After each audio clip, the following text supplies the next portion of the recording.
A very warm good afternoon to all our viewers, all the history enthusiasts. First of all, we are very happy that we are witness to this historic event today. 75 years of independence have completed, and today we are celebrating the 76th Independence Day. And we are extremely proud and happy to be a part of this huge family that is India. And we are also very happy to be celebrating this day today with our resource person, Dr. Kavita Kusugal ma'am.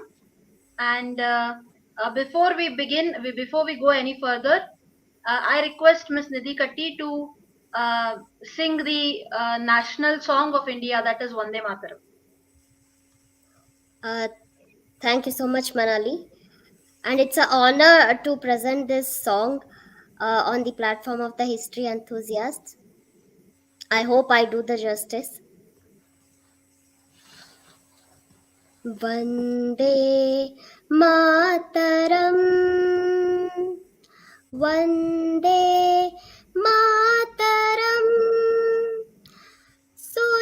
Sujalam Sufalam Malayaj Shitalam Shasya Shamalam Mataram Vande Mataram Vande Mataram Shubhrajyotsnam Pulakitayaminim Pullakusumita Drumadalashobhinim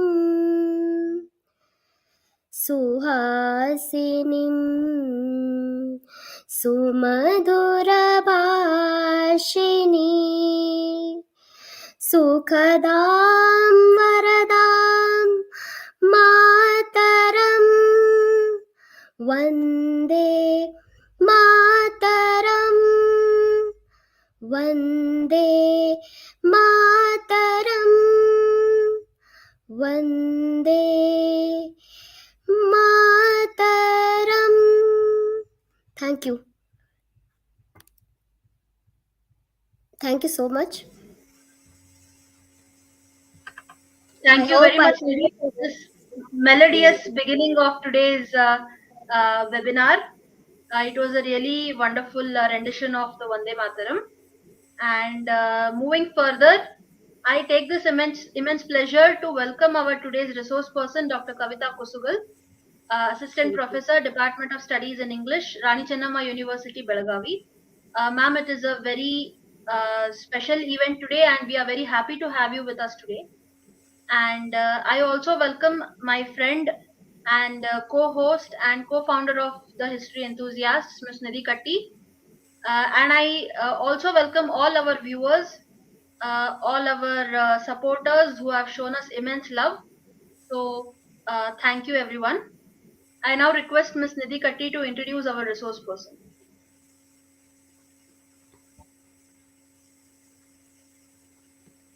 You're mute. Mute myself. Thank you so much, Manali. Uh, it's an honor to introduce Dr. Kavita Kusugal ma'am today. Dr. Kavita Kusugal ma'am is presently working as assistant professor in Department of Studies in English, Rani Channamma University, Belagavi. Uh, Ma'am has written around 9 books, uh, and still she's writing 2 more books. She's working on 2 more books, and she has also served as the member of Karnataka Sahitya Academy and also Kendra Sahitya Academy. Uh, she also served as uh,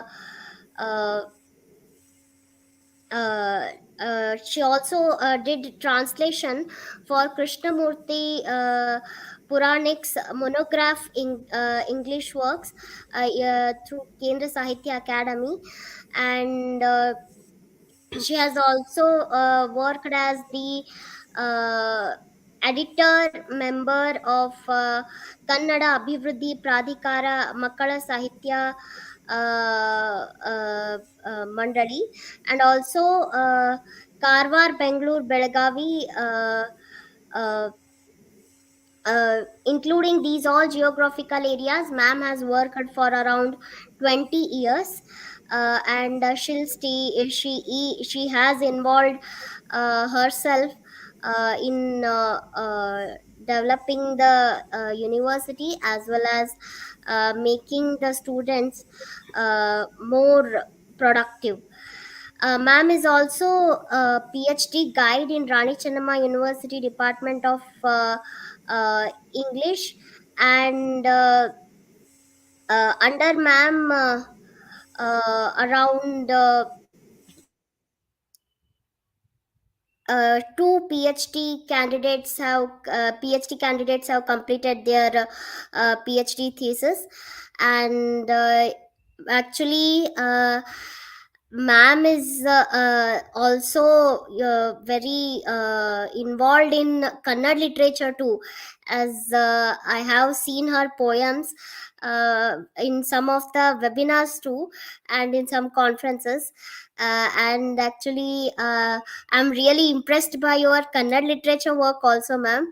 And also, you had given a lecture last year on women, particularly. I exactly don't remember the conference which it was, but that lecture was also very motivating for me. And thank you so Thank much, ma'am, for accepting our invitation. And thank it's you. really a blessing to have you on the platform of the history enthusiasts. Thank you, ma'am. Thank you so much. Thank you. Thank you very much, Nidhi, for the introduction. I now request Dr. Kavita Kusugal ma'am to begin her lecture. Thank you. Thank you for welcoming me and giving this opportunity. And thank you for a very lengthy introduction. Thank you, Nidhi Katti and Manali Momaya. Um, First of all, happy Independence Day. 25 years are over. A very successful years of 2075 years, and we have celebrated today 76th Independence Day. So happy Independence Day to all viewers. The topic given to me is the role of English literature in freedom movement. So English literature. So what I want to do is I will take English as one element and literature as one more element, and again English literature as one uh, together as one element. So poets are, Shelley has said that poets are unacknowledged legislators of society. So why he said it? Because poets, they never sit quiet. Whatever the situation is, they react to. So whatever they see, uh, they answer to it, or they how if something is going wrong in front of them, they react to it, and uh, they present their views as society should be. So that is why Shelley says poets are unacknowledged legislators of the society, and they are the like they are they are emotional lords, and they, as a pure heart, they impartially they present what it should be exactly. So that's why with quoting Shelley, I start my views on role of English literature in the freedom movement.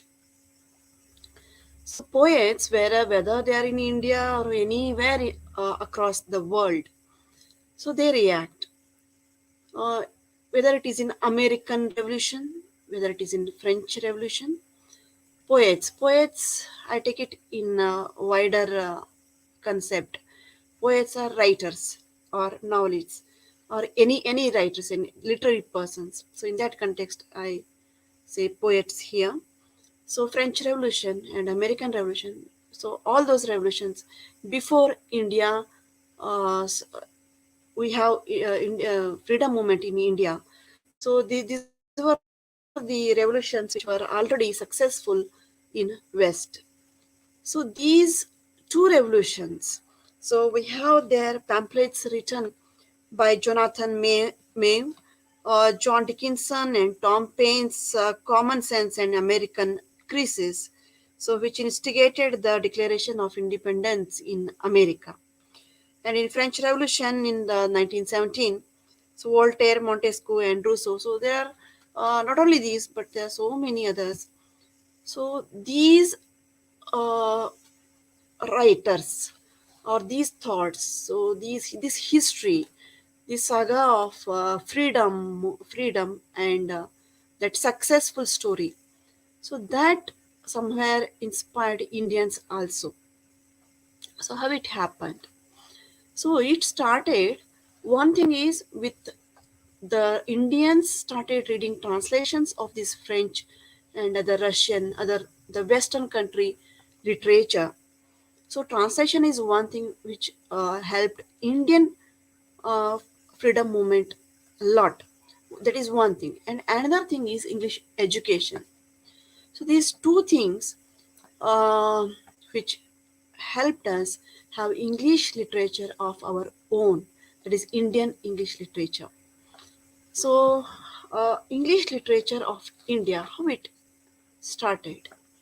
So, in 17, it actually very old. In 1793, Sheikh Din Muhammad is a person who wrote, it's a, perhaps it's a like there is a first available book by an Indian English writer, The Travels of Dean Muhammad, 1793.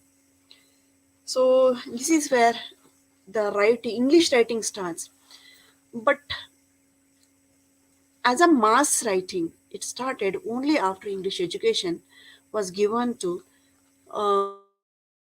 So one thing is missionary schools were there, where the Dalits or the marginalized people got education. It was a primary education.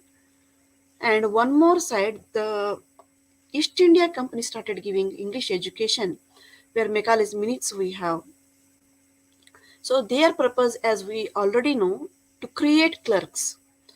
The education was like it was minimum, like it was not the higher education or like the classic education. It was just to create clerks. They started giving education, and in minutes, Macaulay's opinions. If you see, there some of the uh, British educational officers or the British officers, they treated Indian literature, Indian knowledge, Indian intellectuals as inferior. So there were some translators, there were some British intellectuals who really understood the worth of Indian knowledge. And there is one more. Um, uh, there were English the schools and institutions started, and somewhere they stopped it and they started again giving Sanskrit education, where Raja Ram Mohan Roy comes, and um, we have Sarojini Naidu, Raja Ram Mohan Roy, and Arvindo Ghosh, Tagore, who belonged to high class, and they got education in foreign universities. They were privileged classes, and beside besides them, so there is one more, like Raja Ram Mohan Rai says, where the Sanskrit education, the British started opening British. Actually, they had uh, already established some English educational institutions.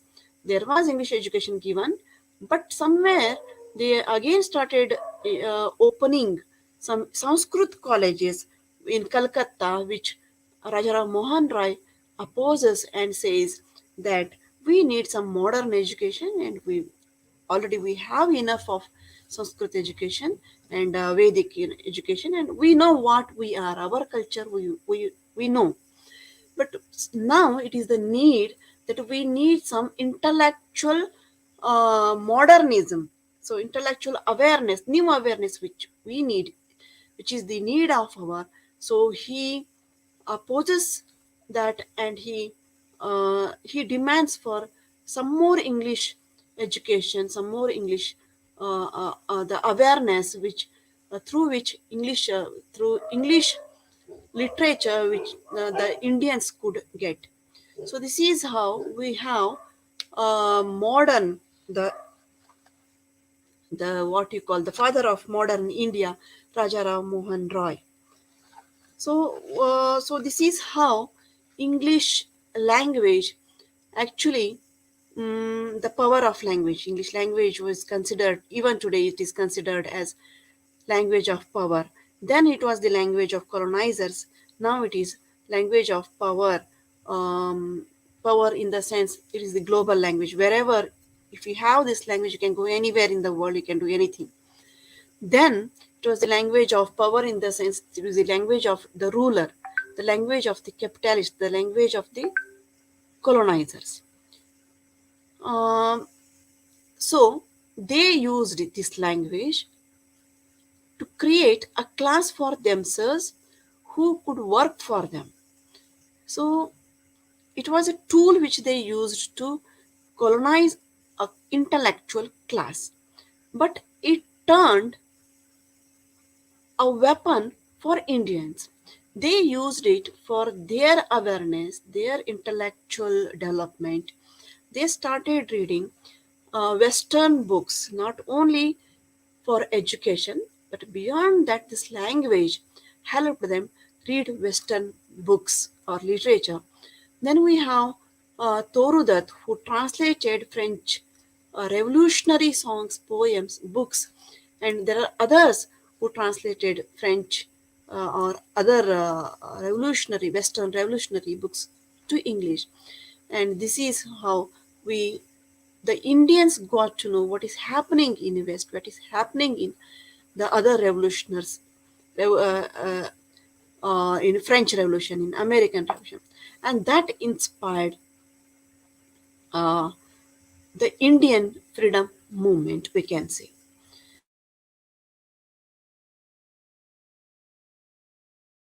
So you can see light of influence of French revolutions. So there is a poem like Russian Kranti of Coimbu. So Soviet Russia. So these are the poems. The title itself is like that. So this is how we see the influence of Western literature on Indian literature through translations and through the education of English education. And then we have in India, actually, I just told you that in 1770s itself there was English writer, but it was just one person. And later we have a senior person in Indian literary arena, that is Aurobindo Ghosh. So he gave us a very um, lengthy poem. It is a double lengthy to Milton's Paradise Lost. So it's a very lengthy poem based on Mahabharata, the spiritual ideological book, Savitri, Arvindo Ghosh. And then that is actually in Bengali, then translated into English later. He's one more very important thing is he practically participated into this. He was a journalist. Arvind Ghosh was a journalist. He started Vande Matram is his newspaper. Through that and through active participation also, he was a political leader in a. He was a patriot. He was a leader. So through this journal, through this newspaper, and through his poetry, and through active participation, Ghosh influenced so many writers. So as a writer, what he did, uh, what he wrote, and as a writer, how many writers he influenced is very important in the history of freedom movement.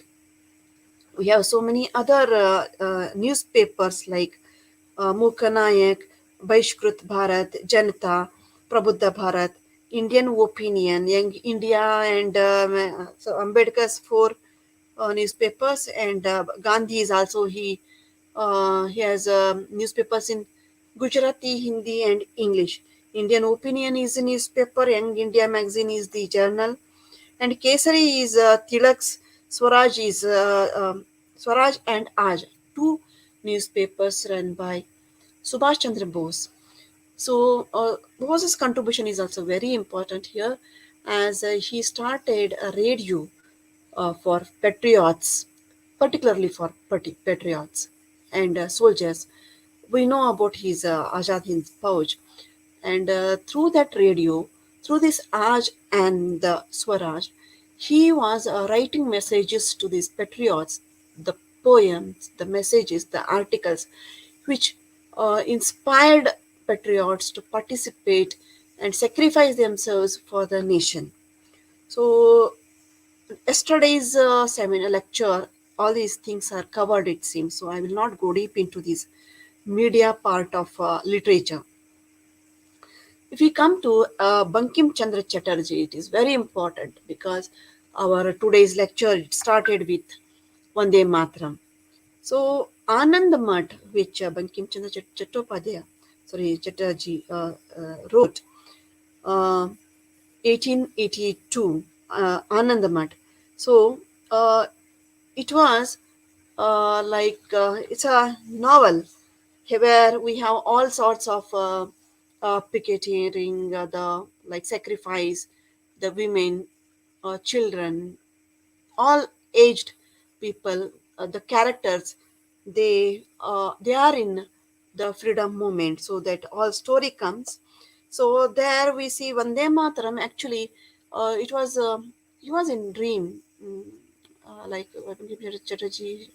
He was in a dream when he the words Vande Mataram words came out of his mouth. So he was. We can say that Bankim Chandra was even in dream, even in sleep, he was only thinking of freedom. So he was such an involved freedom fighter and patriot.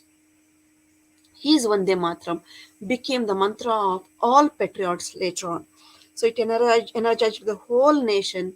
It gave energy to the all revolutionaries of India, and it is our national song today.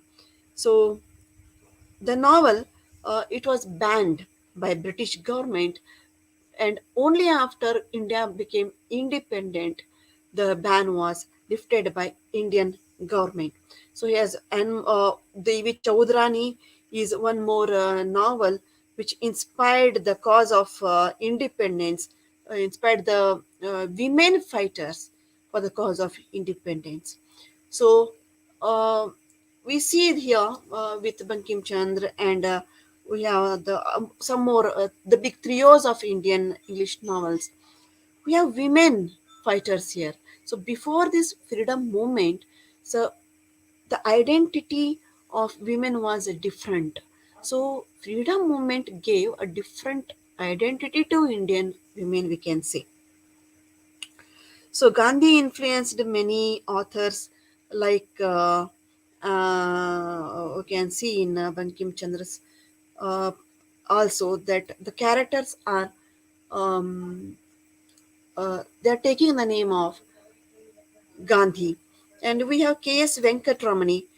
His two important novels are Murugan the Tiller, where we have a sacrifice of village, and Kundan the Patriot. Here, a character comes, Raghu, who joins freedom movement against the will of his wish of his mother. So these are written in 1927 and 1934.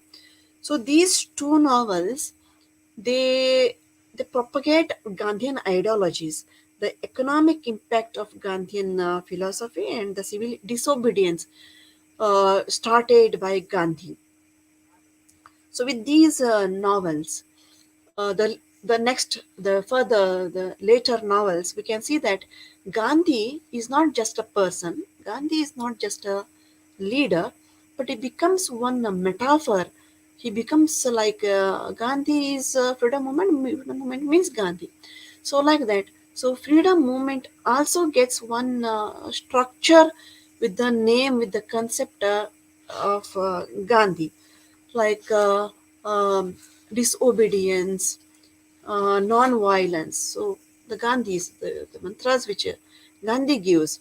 So with these, freedom movement gets a different direction, we can say. Then we have three big trios, we call them Rajarao, Mulkrajanam, and our Karnataka. From Karnataka, we have R.K. Narayan, and from Hassan, we have Rajaram. So Raja Rao's Kantapura. I'm not talking of all the novels which they have written. I'm taking very few because the time is less, and whatever within time we can discuss. So British influence, uh, resistance against British influence of Gandhian philosophy. Kantapura is a caste-ridden village where after independence, the movement starts.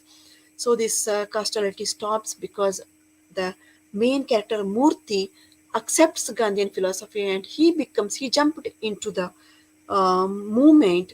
He starts wearing khadi, and he starts mixing up with all the people. Then this caustality and all it stops, and the village, the Kantapura is a imaginary village. We can say it is a metaphor to India. Okay, so whatever is happening in this novel in Kantapura happened in whole India. So in these characters also symbolize represent the characters, the leaders, or what is happening in India during movement. So we can say these characters represent. So we have Rangama, educated widow, who reads newspaper every day. A educated widow who reads newspaper every day, and she's the linking, like she's linking these village people to outside happenings. She is a source of inspiration here. And one more character comes, Ratna, who is again a widow. But see here, these Brahmin widows, they have not followed any rituals of widowhood. So this is where we can see that the new woman is rising here. So they are not following these traditional rituals of widowhood. They are jumping into the freedom movement. They are talking to men, just equal to men. They are uh, sharing their opinions. They are inspiring, motivating. They are guiding these men characters. They are showing way to the men characters. So that becomes very important uh, in Raja Rao's Kantapura and R.K. Narayan's Waiting for Mahatma. Waiting for Mahatma, I am not discussing much because it is written in 55. After independence, it comes.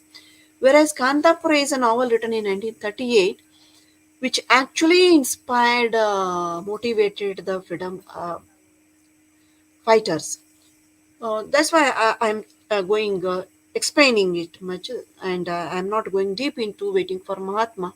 Actually, Waiting for Mahatma is where Bharati is a character who, at every step, she's motivating, guiding the men characters like Sri Ram.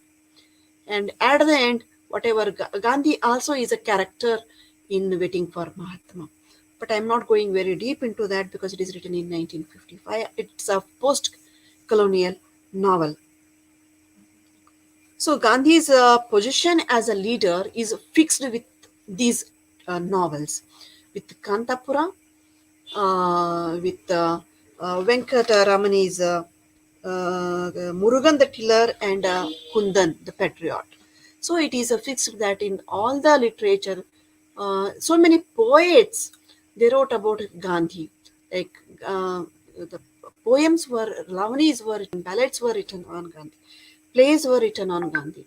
and novels were written on Gandhi. With the title Gandhi Gujarat, there was a novel. So this is how Gandhi become one metaphor. So Mulkaraj Anand's Untouchable, we have, it is written in 1935. Coolie is written in 1936. We have Munu, one character in Coolie. And these novels, Untouchable and Coolie, there is caste problem is there. But with that, Marxism is there, caste problem is there, but at the simultaneously there is a freedom movement is going on in the novel, and hegemony, coloniality, all these things are there, and Gandhi is also, Gandhi's philosophy and influence is also visible in these novels. And we have one more Bengali writer, Bhavani Bhattacharya. So Many Hungers, it is his English novel, written during Bengal famine, which was created famine, and Quit India movement was the topic. The novel responds to Quit India movement, and it also responds to Bengal famine. So Many Hungers is the title, where they're suffering, they're not getting food, and this is So Many Hungers is the title. I told you now that there were so many Lavanis. One is the literate class started reading these newspapers, pamphlets. Pamphlets is the Karapatra, we say, the in a handbills, very common or ordinary language, if you can say. So they are uh, distributed or pasted on walls and here and there. On those pamphlets or the poems were written. Okay, so and the novels are there, plays are there, songs are there. But this is for a class which was educated. Beside that, there was one more class which was uneducated. So this uneducated class of uh, patriots. So vernacular language literature was also very important. Of course, I'm not going deep into that because my topic is different. But I want to quote one. In Assam, there is one tribal ballad, Tengapakri, the Tehsildar. She was a tribal woman who was the Tehsildar in British rule, and that was a ballad which uh, how she became a patriot, how she became um, what do you call, the fighter, freedom fighter. So that is a ballet. It was in Assami tribal language earlier, and later it was written a novel by, and Aruni Kashyap has Indu Goswami writes a novel, and Aruni Kashyap translated it into English. That's why translation is very important. So this is how just one example like that also is very important simultaneously. So we have so many writers and so many books about freedom movement, which we cannot discuss all of them, but just to name: Manu Ben's Bapu, My Mother, Abul Kalam Azad's India Wins Freedom, Bal Gangadhar Tilak's Geeta Rahasya, Arvind Ghosh The Life Divine, Bankim Chandra Chatterjee's Durgesh Nandini, Dada Bhai Nauroji's Poverty and Un-British Rule in India, Larry Collins and Dominic Lapierre's Freedom at Midnight, Durga Das's India from Curzon to Nehru and After, Rafiq Jakri's The Man Who Divided India, Subhash Chandra Bose, The Indian Struggle, V.D. Savarkar. Yes, Savarkar is very, very important because he was imprisoned in Andaman and on the with his blood, because every day he was beaten and the blood was flowing from his wounds, and with that blood he wrote on the walls of those prison. So very inspiring or patriot and leader, we can say, V.D. Savarkar. So he is Hindutva. Lala Lajpat Rai, Unhappy India. Surendranath Banerjee's A Nation in the Making. Mahatma Gandhi's Hind Swaraj. Tara Chand's History of the Freedom Movement in India. So Bankim Chandra Chatterjee's Anand Math. Rajaram Mohan Roy's Precepts of Jesus. W. W. Hunter's Our Indian Muslims. V.D. Savarkar's The Indian War of Independence. R.C. Majumdar's Sepoy Mutiny and Revolt of 1857. S.B. Chowdhury, Civil Revolution in the Indian Mutinies. Ashok Mehta's The Great Revelation. And Hutoi's Springing Tiger. Jai Prakash Narayan's Towards Struggle. Bhagat Singh's An Introduction to the Dreamland. Sachindra Sanyal's Prisoner Life. Lala Ram Charan Das, The Dreamland. Bhagwati Charan Bishra, The Philosophy of Bomb. Then Dr. B.R. Ambedkar's Annihilation of Caste. Louis Fisher's The Life of Mahatma Gandhi. Frank Mauritius Jawaharlal Nehru, A Biography. Then uh, Manohar Lohia's Guilty Man of India's Partition. Mahatma Gandhi's My Experience with Experiments with Truth. Arvind Ghosh's Foundation of Indian Culture. So many books which are written about Indian movement, and there are books which inspired Indian freedom movement. So it is just a list. And to go further, so this English literature, how it inspired the local vernacular literature also. I told that everyone, it was not possible for everyone to read English literature. But English literature inspired vernacular literature also, um, as English Geetagalu, B.M. Shrikantaya in Kannada. He translated all these English revolutionary poems into Kannada, and there started a new era, we can say, of patriotic poems or modern renaissance, we can say. So, where B.M. Shri writes one poem, Rent, 1934, he in 1884, he says in that, like, in the new house, there are two rooms. So, that is about partition, he writes. So, Kantapura we spoke of. Now, I'll take some poems. So, we have in language, about language, I wanted to say a little. The language, it's a language of power, it's a language of colonizers, and there was some hindrance, like from traditional thinking people. Why should we use the language of colonizers? So, in reaction to that, this the big trios, the Rajarao, um, Isim Nijkil also, for that matter, the other poets also, and Arkenarayan also.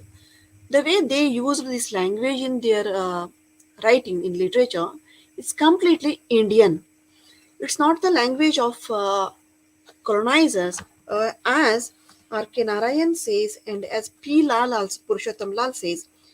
Purushottam Lal says English is a member of the Indian family of languages, and indeed an intimate part of the Indian cultural psyche, having proved its ability as a language to play a creative role in Indian literature. Then R.K. Narayan says English is an absolutely Swadeshi language, that the country should stir itself from the spell cast on it by a foreign language is a point that anyone will readily grant, although personally I think otherwise. For me, at any rate, English is an absolutely Swadeshi language. English, of course, in a remotely horoscopic sense, is a native of England, but it enjoys, by virtue of its uncanny adaptability, citizenship in every country in the world. It has sojourned in India longer than you and you or I, and is entitled to be treated with respect. It is my hope that English will soon be classified as non regional Indian language. So, this is how language is accepted first, and how this language is adapted to Indian psyche, Indian cultural aspect. In Raja Rao's Kantapura, we see that he and Arkanare, they take Indian cultural words like jalebi, laddu, all they are used as they are, and Indian idioms are taken as literally they are translated into English. And Bhattare, Jyotishigale, so sorry, Joishre, so re. So these pratyayas, the local vernacular pratyas, what you call the affixes, are taken into English, and so many words are taken into English, and they like waterfall, waterfall Kenchamma, nose crusting Nanjamma. So this is how the local usages in languages are taken as it is into the English language in these novels. These novels, which are particularly, they are dealing with the freedom movement. So here we can say that there is two things we can observe here. One is there the novel is about patriot uh, freedom struggle, and one more freedom is in language, the use of language. We are using English language as our own language and not as colonizers' language. So it is not the language of British, it is the Indian English language. So this is the time when in English we are creating our literature also. English we are making our own. So these two things we have uh, liberated ourselves. So we have our own grammar, our own idea of language, that is English language. So it is not British English which we used, it is Indian English. So this is where we got freedom. So this freedom, when we say, it is not just geographical freedom we fought for during freedom movement, it is the freedom in matter of language, matter of education, and there are so many space we have that freedom. Nissim Ezekiel is considered as the father of modern Indian poetry. I would just want to start with Ezekiel's a very poet, Indian poem. A goodbye party to Pushpa T.S. and a very Indian poem. And so these are so many poems written by Nissim Ezekiel, where he says national about a national integration. What is it is in 1924 to onwards. He writes, "All men are brothers now. In India also, Gujaratis, Maharashtrians, Hindiwalas, all brothers. Hindiwalas, all brothers. One day, Ramaraja is surely coming." So we can see here the use of language is very like it is Indian English which Nissim Ezekiel is using. Um, and he says, I am standing for peace and non-violence. So in this poetry, we can see Gandhi. It is written by Nissim Ezekiel. I am standing for peace and non-violence. Why world is fighting? So in particular, exact British English, they won't use this type of like why world is fighting. Why all people of world are not following Mahatma Gandhi. I am simply not understanding. Ancient Indian wisdom is 100% correct. I should say even 200% correct. So there is irony, but beyond that irony, the liberty which Nissim Ezekiel has taken, it is very important that we have created the common Indian people, the mass of India have created its own English, its own weapon, we can say. So language which was used to control Indian clerical class, now it is only through English language that the whole India could be knit into one intellectual class. Otherwise it was not possible, because we know that India is uh, distributed into so many languages.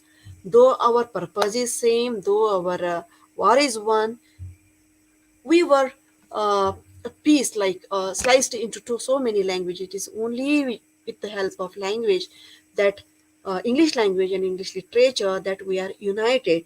So it is this language which helped a lot. Then how many time I have, how many minutes? Derozier's My Country in the Day of Glory Past. May I know how many minutes I can?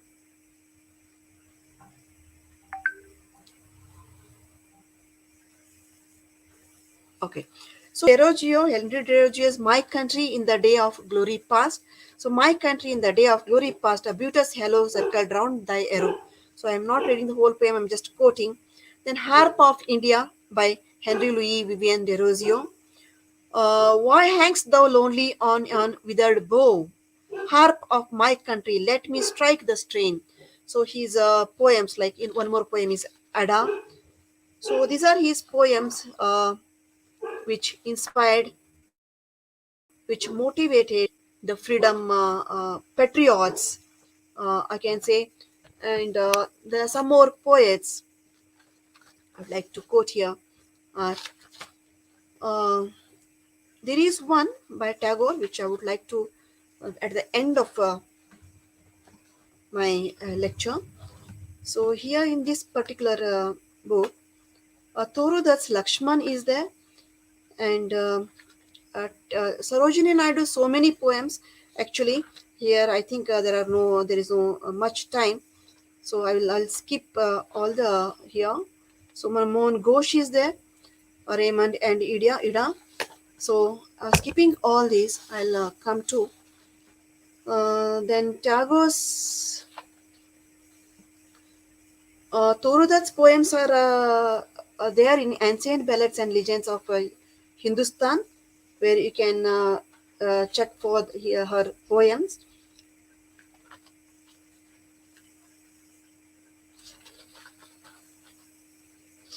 Yes. Now, most of us we know how much Sarojini Naidu was actually a freedom fighter. She was in political party. She was actively fighting for the freedom, and all her most of her poems are uh, full of patriotism. And even Ghosh was running a newspaper, and Tagore was writing. He was also actively participating in a movement in Quit India. Vangabanga Chalavali also Tagore participated, but his concept of freedom was different. The one thing which maybe I think it is a rare one I want to take up is most of us we know Sarojini Naidu, Torudat, and all these poets, Nisi Magical, and all these poets. But one thing we don't know is that our Karnataka poet Kuyempu has written English poems which are on this freedom movement. So that is Jallianwala Bagh. The title itself is Jallianwala Bagh. It is written. He was of 18th age. He born in 1904, and he is first anthology. He started with the Beginner's Muse in 1922. Then after that also he wrote so many English poems. Most of us we don't know that he has written English poems. So I'm taking here his English poems. So that is one is Jallianwala Bagh. Okay, Jallianwala Bagh. So there he writes, "O hell, hast thou eternal fire to annihilate satanic dire. Uh, Let deadlier weapons on him be used, for all the hellish power he abused. O heavenly guns, belch Stygian fire, from your entrails on hell doomed dire, the foe of virtue, friend of vice, who plucked the children of their eyes, the source of all unthought of crimes, the demon of all times and climes. What darker hell and Stygian fire reside in thee, O hell, doomed dire? So this is the English poem written by Coimbu. Most of us don't know. So even Coimbu, both in English and Kannada, he wrote more than not even 100, more than that poems. So many poems, revolutionary poems Coimbu has written. We know him as a nature poet, but most of us know that, or don't know that he was a very revolutionary poet in context with freedom movement. He has written a poem on Swami Vivekananda. He calls Swami Vivekananda's poems are also with me. He is also a patriot. He fought in his own ways. He was a his concept of freedom was a spiritual freedom, and Tagore, Aravindo were also spiritual leaders. And he says, uh, like a great dazzling meteor didst thou come. He's addressing Swami Vivekananda. Enlightening all and flashed across the sky, then wonder thrilled each slumbering heart while dumb. All stood adoring thee with uh, winkless eye. Again, let again, ascetic blessed and guide divine. Thy orient rays blaze west. So he so this last one. Thy orient rays blaze west. So this very beautifully in English was poem has put Swami Vivekananda into. So just a sample. One is color bar. During the rule of, I forgot to mention Gora of Tagore. Gora, where color matter, the Gora actually, I'm not discussing the whole story, mixed breed. Uh, the character is a mixed breed, born of two different breeds. So here the color mattered much during the reign of British rule. How blacks, the dark ones, were treated and all. So the color bar here, Kuempu also writes. So this is in Alien Harp, his anthology, Alien Harp. It is from that. Where hast thou fled, O spirit dear? Thou brotherhood of man? Where hast thou gone, O heaven bred tear? Down every eye that ran? Where are the teachings great of Christ? His Kuempu is asking, questioning the British because they are Christians say no, we are all brothers. They say Christians say we are all brothers, but British, when they are humiliating these Indians, where they exploiting their hegemony, their this colonization. So seeing all that, Kuempu is questioning them. Where are the teachings great of Christ? Oh, tell me, where are they? Hath not he said about a tryst, the sweetest judgment day? So here is a warning. So it's vain, the Sermon on the Mount. So I'm skipping all the whole poem because the time doesn't permit. The color bar with death shall die. Color bar will die only with the death. And sad, your judgment blind must lie. So this is where we have Kuempu, and one more. The last I want to quote of Kuempu's English poem. It is very important. If we know how Savarkar suffered, like Savarkar, so many patriots or freedom fighters were kept in Andaman Nicobar. How they were prisoned and how in prison they wrote poems. So keeping that in mind, here Kuempu has written one poem, not one, he has written some sonnets in Andaman Islands. So that is the subtitle of this, The Banished Indian Patriot. The title of these sonnets, the banished Indian patriot. Just some lines here. O mother, sonnet, forget me not, sweet land, I am thy child. These freedom fighters are away from India. They are imprisoned away from India. Forget me not, sweet land, I am thy child. So this is how. Dear, I breathe and pass away. I love thee more. Dear India, remember thy child exiled. I fought for heaven when conflagration wild. But Saturn wins ere comes Christ undefiled. O Mother, thou hast given a gift supreme. The mighty, I am He, I am He. Hell shudders cold beneath its potency. Happy thy race that feels the freedom of the soul. That dream is but the surest bliss. March and be bold, dear India, hoping for thy better days. So, the still having hope, these imprisoned patriots, they say, the poets say here, dear India, hoping for thy better days. So, these are some sonnets and one very important poem of Kuvempu is Panchajanya. Maybe uh, I'm coming to the end of my words. Forward, forward. Panchajana we know it's a conch. Forward, forward, force your way forward. Do not give in, keep your spirits up. March forward, rejoicing. Shed fear, set faith, in the brave hearts shine. Break out of prison and strike at the enemy. You and I, we will die, but be assured, over our bones there will arise new India's glory. So it's a very lengthy poem, just few lines. Uh, I come to the end of my words here. Uh, Sarojini Naidu, I couldn't speak more because of time. Then a gift of India, where Sarojini Naidu says, and you honor the deeds of the deathless ones. Remember the blood of my martyr sons. These are some lines here. So I'm skipping all these. Uh, uh, I'll come to. Uh, I forgot to say Bendre also. Bendre was also imprisoned for writing revolutionary poems against Britishers.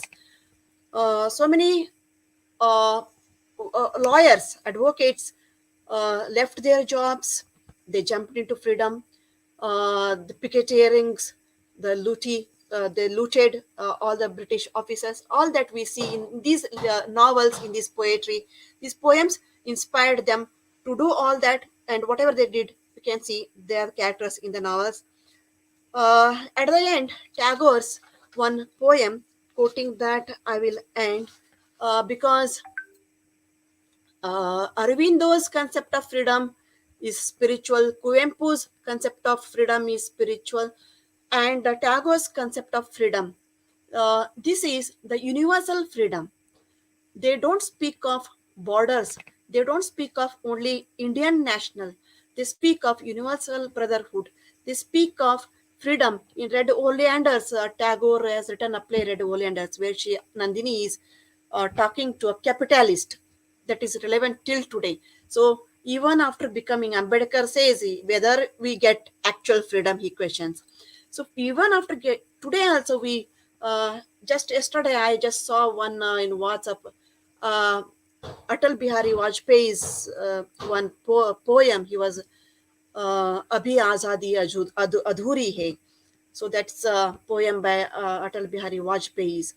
So this is how we need spiritual freedom, not just the border, the geographical freedom. So that's where Tagore's Heaven of Freedom is a very relevant poem. With that poem, I want by reading some lines.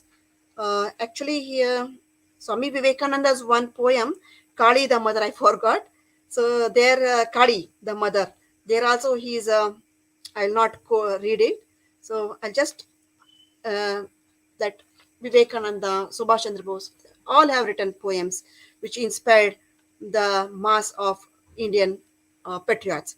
So, Heaven of Freedom by Rabindranath Tagore, where the mind is without fear and the head is held high, where knowledge is free, where the world has not been broken up into fragments by narrow domestic walls, where words come out from the depth of truth, where tireless striving stretches its arms towards perfection, where the clear stream of reason has not lost its way into the dreary desert sand of dead habit, where the mind is led forward by thee into ever widening thought and action, into that heaven of freedom. My father, let my country awake. Because these were the people, they were afraid, Kuvempu, Arvindo, and Tagore, they were afraid that whether we have to fight with our own people for freedom. So that's why this poem becomes very relevant. Into that heaven of freedom, my father, let my country awake. Thank you. Thank you. Thank you very much, ma'am. It was a great beginning and a great end to a wonderful talk. In Thank you. fact, this particular poem by Tagore, that is Heaven of Freedom, Yes. happens to be one of my most favorite It's poems in everyone's Indian. favorite. Yes, ma'am. Yes. Being an amateur poet myself and Very good. having a great love for English literature, your talk was a delight to listen to. Thank you. Thank you. Yes, ma'am. I want to thank you on behalf of all the viewers, and I want to request the viewers if anybody has any questions regarding the talk, kindly post them in the comment section so that we can take up a few questions. Um, Ma'am, I have a question actually. So, poetry is in fact very, very powerful. Yes, Uh, true. I just want to like there was the effect of English literature on the freedom movement, but I Hmm. want to ask the reverse question of that. Like, what was the effect of the freedom movement that was going on in the country on the kind of literature that was produced? Like, how much was the percentage of um, reflection? Because literature is a reflection of any society at that particular Hmm. time. Hmm. So, were there other kinds of genres where freedom was not the main subject of um, that particular piece of work at that time? Uh, Ballad became very popular in mass because practically novel was a form which was used in intellectual class, or we can say the educated class. But mass mobilization, mass motivation, ballad is a form which worked more. Ballad, a poetry.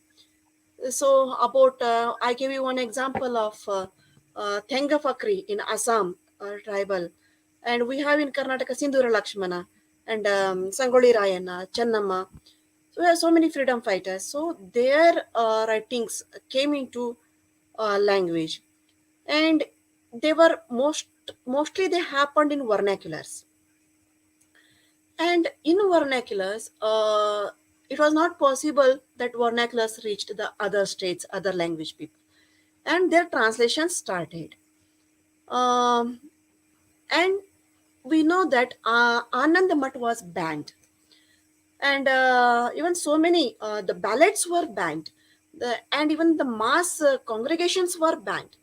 So in such situation, novels started taking the form of metaphors like Red Oleanders.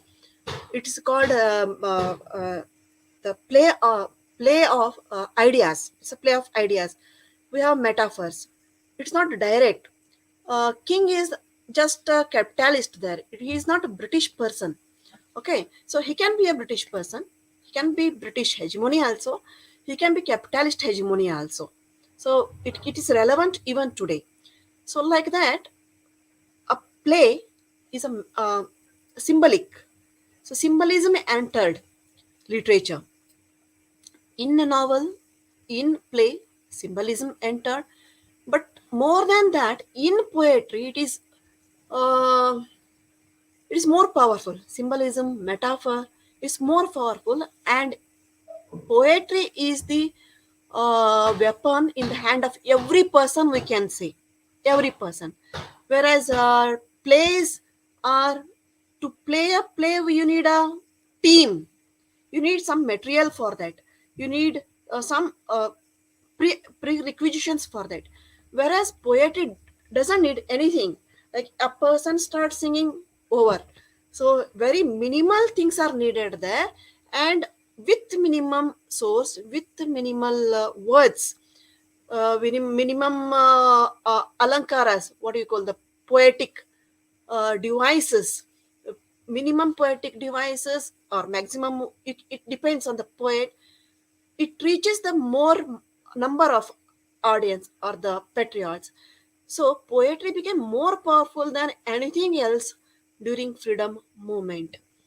And actually that happened more in vernaculars, to be frank. And these vernaculars are later on translated into English, and it shaped the English literature. When it came from west, it was different. Language also changed, and the literature also changed. Western literature, romanticism influenced renaissance in Kannada literature, and Kannada uh, revolutionary literature through translation gave a different look to Indian English literature, we can say. Even Kantapura. So these are all. So freedom movement has a very great influence on Indian English literature. It's because of the need of the hour that they started writing English in English, because this is the language which would reach more than any language could reach.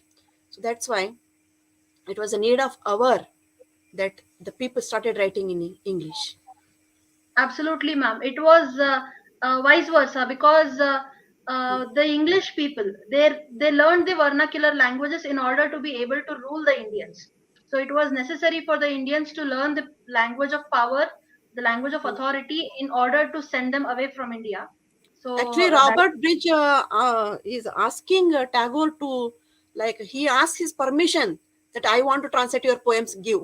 But Tagore doesn't allow others to translate. Instead, he wants to translate his own poems. He believes that one's own translation is better than others' translation. that is So the definitely Britishers wanted to translate Indian, the contemporary, I mean, the 19th and 20th century literature, the revolutionary literature. So that is one more very important thing we yes, can ma'am. say. But if the colonizers themselves would have translated the Indian English writings or the vernacular writings, it would have lost that spirit of True. struggle. That's why he didn't allow, Tagore didn't allow to do for that Exactly, reason. exactly. Uh, Manjusha Naik madam has just posted a comment.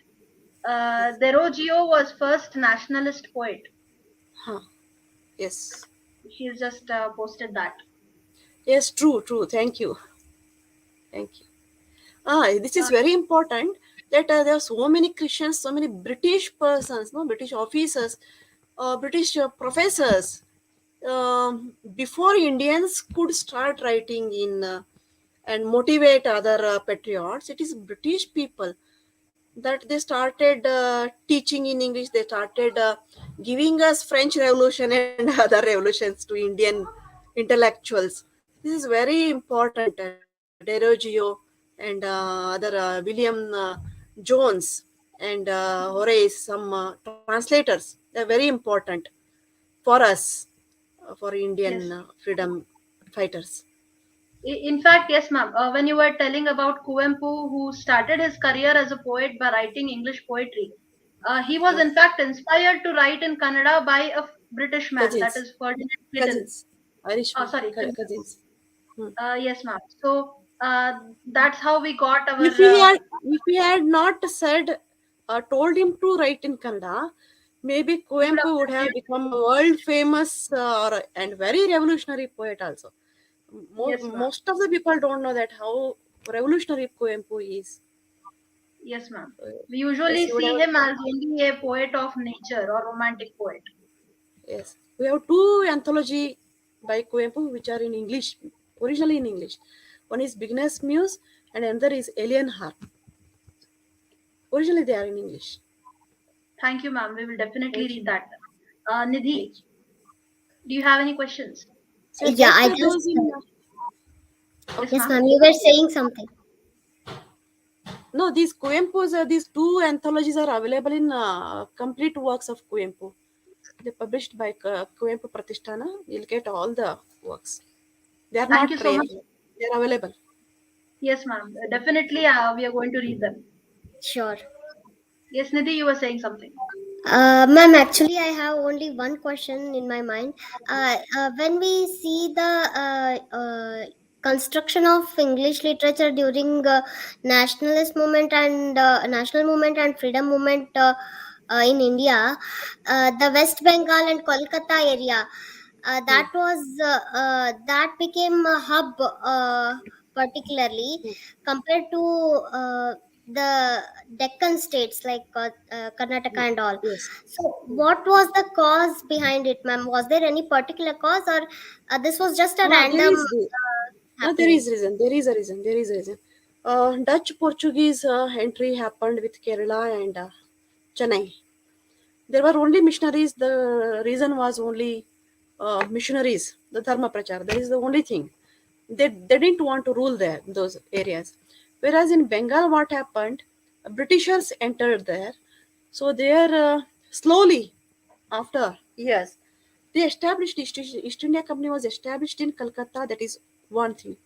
And English education in Deccan, in South Indian states, it was only through missionaries, and the reason was, purpose was only that convert them and give them education, give them roti. That was over. But in Bengal, two things happened. The class is royal there. So many rich people were there who are already educated, who were before the English education started. So many people got education in foreign universities like Tagore's family, Naidu's family. Their Sarojini Naidu's parents were also. His father was a poet. That's Toru Dutt's parents were educated. They were also writers. So from there, they were all educated in foreign universities. So that type of class was already there. That is one thing. And that's why here we can see in Calcutta they became more revolutionaries, because there was a class conflict. Also, you can see East India Company is taking land from landlords.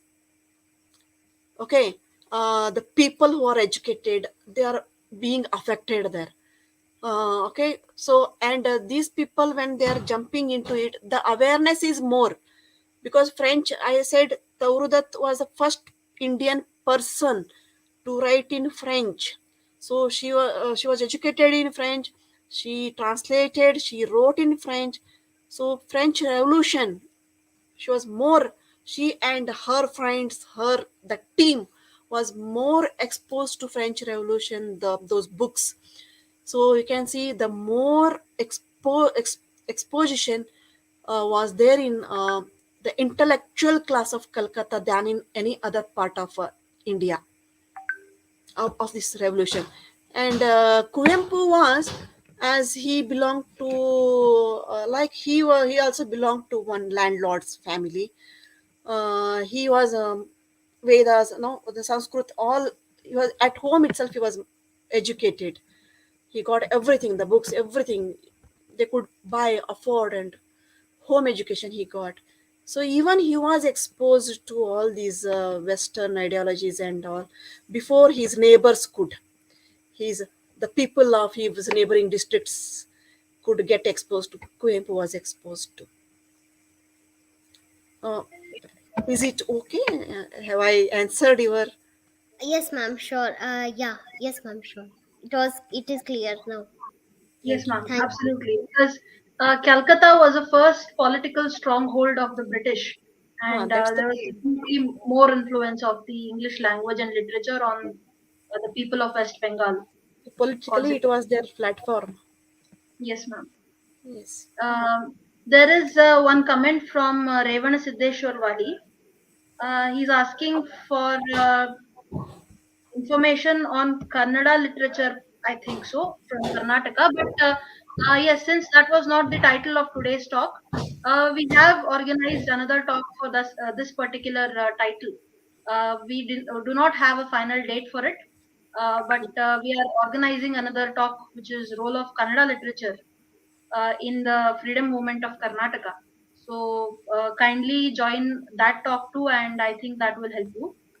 The There, yes, ma'am. Bendre's poems are so many there. Bendre and They're Coimpo's. absolutely inspirational even today. Yes. Yes, ma'am.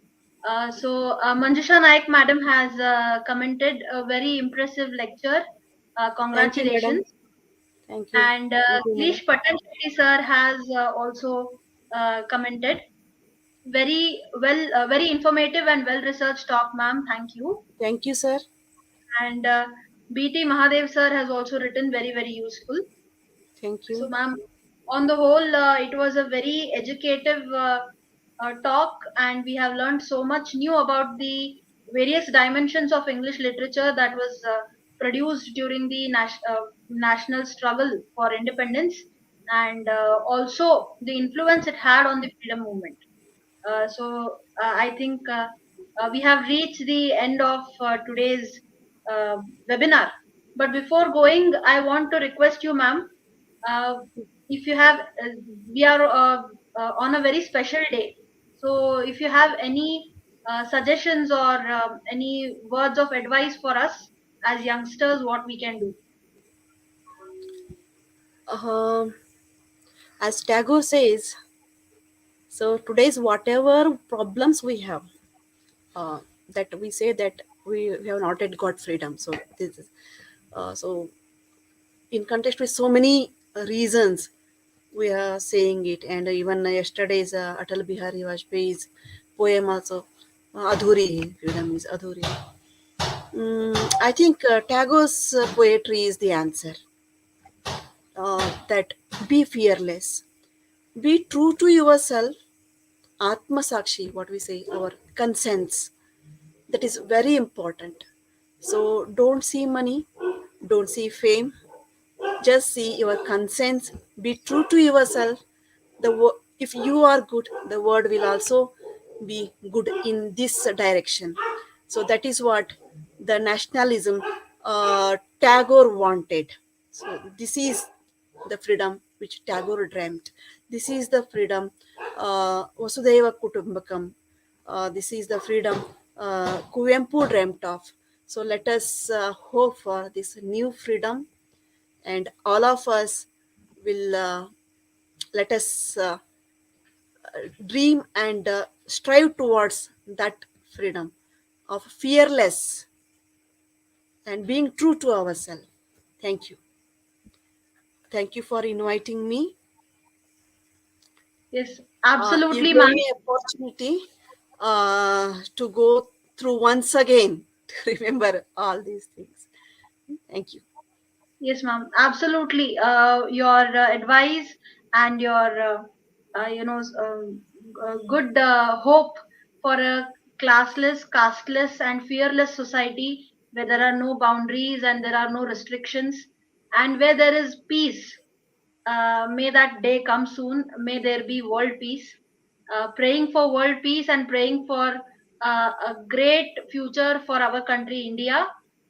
We have come to the end of today's lecture. I request Ms. Nidhi Katti to propose a vote of thanks. Thank you. Thank you so much, Manali. It was a great lecture, ma'am. It opened lot of new things in front of us. So now we will again get more enthusiasm to study about the role of English literature on freedom movement in depth. So thank you so much, ma'am, for accepting our invitation and being part of the History Enthusiast platform. Thank you so much. And I also thank our audience who were active in this lecture and keep supporting us. Without your support, the page cannot exist. Your support is the main key to our page success. And I also thank co-host, co-founder of the History Enthusiast and this session, Miss Manali Momaya, for being a beautiful co-host and supportive co-founder too. Thank you so much. Thank you, all the participants, and thank you everyone who responded and asked the question. Thank you, everyone. Once again, happy independence to all of you. Thank you, everyone who Thank you so participated. much, ma'am. And Thank you. I also want to thank Miss Nidhi Katti for being a wonderful co-host. Once again, I want to announce that we are going to have another lecture, that is the role of Kannada literature in the film movement of Karnataka. If you have not subscribed to the channel, please subscribe so that you get notification of that following lecture. Thank you, everyone. We are signing off now. Happy Independence Day once again. See you all.